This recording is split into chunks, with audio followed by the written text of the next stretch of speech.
Residents Empowered to Lead. A CAP Foundation Award will take you far beyond the laboratory. And new clues to what drives the autoimmune disease lupus. These stories and more coming up. Welcome to the Path News Network Daily Edition from the College of American Pathologists. I'm Elizabeth McMahon. It's Monday, November 17th, and here are the headlines. Any seasoned pathologist will tell you that their field goes far beyond slides and specimens and often pulls them into active involvement at the institutional, state, and national levels. The CAP Foundation's Leadership Development Award for pathology residents gives early career pathologists a leg up to tackle important issues across their field.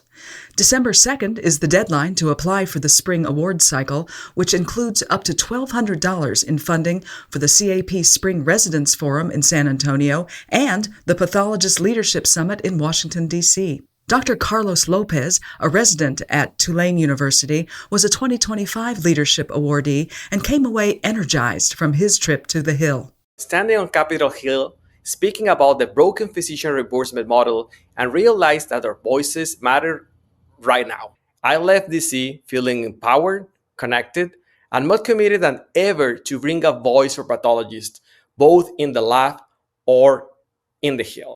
Find more information about the Leadership Development Award and the application link in our show notes.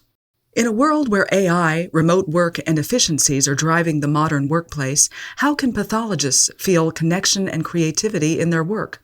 It's a question that CAP member Dr. Ale Kawam contemplates in a new commentary for the Pathologist magazine.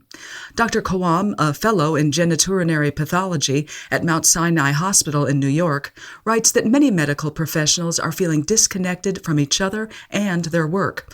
She proposes a future where technology, especially AI and digital pathology, connect people. If that sounds counterintuitive, Dr. Kawam argues that AI's capability to relieve pathologists of some repetitive tasks leaves more time to make connections with clinicians, patients, and teams. When we weave together those seemingly opposing ideas, Dr. Kawam says, quote, "We don't just build better workflows, we build better places to work."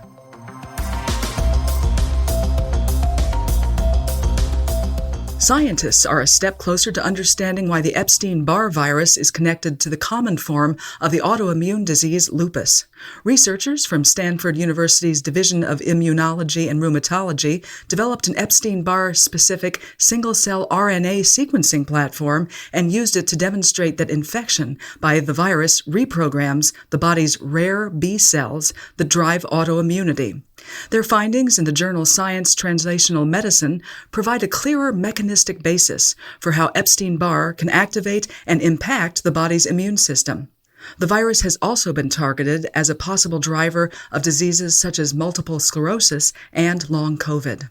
And finally, if you need some encouragement to start your week, take a listen to the new episode of the CAP Foundation's podcast, Beyond the Test, Connecting Communities Through Pathology.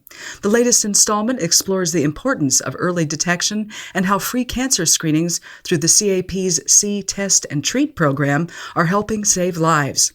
You'll hear from Diane Duggan, an uninsured Boston nanny who enrolled in the program and received testing that eventually identified breast cancer. During her treatment, Duggan learned about the crucial role her pathology team played in her diagnosis and care. The podcast is one in a series exploring how pathologists are helping bridge health disparities and improve outcomes around the world. Find the link in our show notes.